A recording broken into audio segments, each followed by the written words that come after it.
Howdy, this is our mitigation proposal over resistant housing. We're Group 32. I'm Angelina Trevino. I'm Rachel Ratcliffe. I'm Destiny Warren. And I'm Tom Saunders.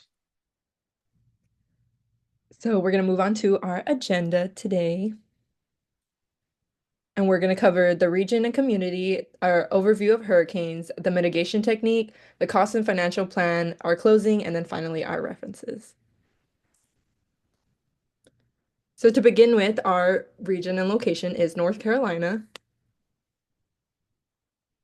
North Carolina and hurricane vulnerability. So North Carolina's position along the Atlantic coast puts it at risk for significant hurricanes, particularly in the eastern regions, which is what we're going to cover. These hurricane-prone areas include the coastal cities of Wilmington, New Bern, and the Outer Banks, all of which face the brunt of Atlantic storms year after year.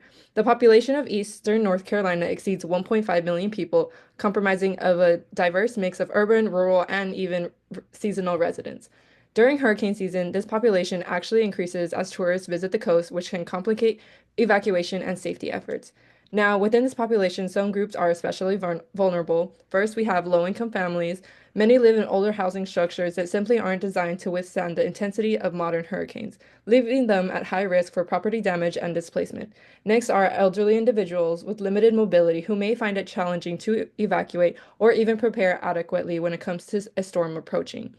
Finally, we have rural communities who also face unique challenges. With fewer emergency services and limited access to evacuation resources, recovery for these areas are often slower. To give a clear picture, we'll move on of the vulnerability across North Carolina. We can look at a social vulnerability index, which is shown on this map, which measures how various communities might be affected by a 1 foot sea level rise. On the map, you'll notice that the darker shaded regions are counties that represent the areas of higher social vulnerability, especially in the low-lying coastal zones, as you'll see on the map. These are areas where the residents are more exposed to flooding and face the greatest difficulties in recovering after a hurricane. In sum, the location, diverse population, and varying levels of vulnerability across North Carolina's coastal region make it crucial to address these specific needs throughout disaster mitigation and preparedness strategies. Okay, so next we're going to cover what exactly is a hurricane. So, what is a hurricane? Well, a hurricane is a type of tropical cyclone, which is a powerful, rotating, organized system of clouds and thunderstorms that originate over tropical or subtropical waters and has closed low-level circulation. These types of storms form in tropical regions when when warm ocean air rises up, forming an area of low pressure underneath. This causes more air to rush in, and the air then rises and cools, forming clouds and thunderstorms. Up in the clouds, water condenses and forms droplets, releasing even more heat to power the storm. And when these winds in the storm reach 75 miles per hour, it's now considered a hurricane. And hurricanes are classified by 5 different categories. Category 1 and 2 hurricanes are on the lower end of the scale. They're not as hazardous and as pose as much of a threat as Category 3 or 5 hurricanes do, where the winds in these storms can get up to anywhere from 129 miles per hour to 157 and can even exceed that. But the hurricane season typically spans from June all the way to November, and these intense storms bring downpours, strong winds, storm surges, all of which cause significant damage once they make landfall. And depending where you live, you may be more or less susceptible to experiencing the initial impact of the hurricane. And even if you aren't right on the coast, if the storm has enough power, it can make its way deep inland and cause significant damage. And this is what we saw in North Carolina recently with the Hurricane Helene. And yes, North Carolina is on the East Coast, and they do get direct hits by hurricanes from the Atlantic often. But in this particular situation, they got hit by the aftermath of a hurricane of Hurricane Helene that came through the Gulf and made landfall near Florida's Panhandle. And even then, without Carolina getting directly hit, they still suffered significant property damage, flooding, and loss of life. North Carolina is actually one of the most hurricane-prone states in the United States. And as we saw with this Category 4 hurricane, it was absolutely devastating. So not only are they not safe from a direct hit, but they aren't safe from the aftermath of other nearby hurricanes. And this is why we must take action. And here's our plan. Now, for our mitigation technique and our proposal, we are planning to implement hurricane-resistant housing. Here is our proposal. Um, we have formed a mitigation technique that provides low-income communities in North Carolina with hurricane-resistant housing. Our plan is to enforce these hurricane resistant techniques into new housing units that are being built, but also reinforcing existing infrastructure within these communities so that um, people who don't have access to these resources uh, will be able to through this program. We want to initially start with the island communities because they are the most vulnerable being. So we'll start with the island communities and we'll make our way to the coastal communities.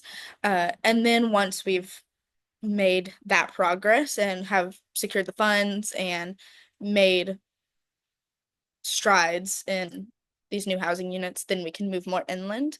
But since the island and coastal communities are the most vulnerable, that's what we want to focus on first. Um, this is really important because like Rachel said previously, North Carolina is one of the most prone, I believe actually is the third most prone state in the United States that are vulnerable to hurricanes. Um, and we saw the damage that they had during Hurricane Helene. Actually, there were 27 counties that were put under major disaster declaration, and the areas in the 27 counties and one tribal area experienced catastrophic flooding, power outages, and several homes were destroyed with no flood insurance to cover the damages. And we believe that if those housing units had these reinforcements, then maybe that wouldn't have happened. So 20.2% of people living in these 27 counties under major disaster declaration had high social vulnerability, which we will get into on the next slide of what exactly that means. So this is a graph of the social vulnerability of those 27 counties that were under major disaster declaration. And what social vulnerability is are the different components that make a community more vulnerable to hurricane or disaster damage. So you can see here on this graph how the communities and the amount of social vulnerability that they had, which is just another piece of evidence to show that this project is necessary because these people who are in these low income communities and have so much social vulnerability are looking at so much property damage. They could lose a life, lose other loved ones. But with this plan in place, we're hoping to avoid that. Howdy. So to fund this project, we've sourced a couple, we found a couple sources for funding, and we decided that we were only going to create a financial plan for the retrofitting of the houses. So of the 4.6 million housing units in North Carolina, we've estimated that approximately 30% of the housing stock is uh, was built before the hurricane building codes were implemented in the state. The total initial cost for the retrofitting of all of the houses that could use it came out to 13.8 to 69 billion dollars.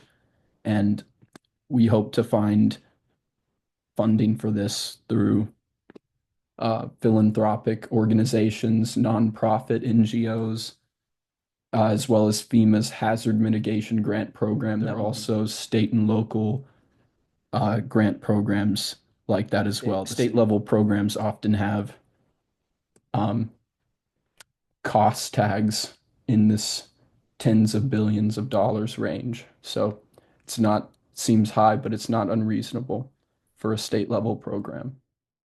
So to close it out, as you've learned throughout this presentation, North Carolina is one of the most hurricane-prone states in the continental U.S., in turn making it one of the most vulnerable. Hurricane Helene did extensive damage to low-income communities along the coastline, and people lost everything. The communities are still recovering and may never get back what they had before.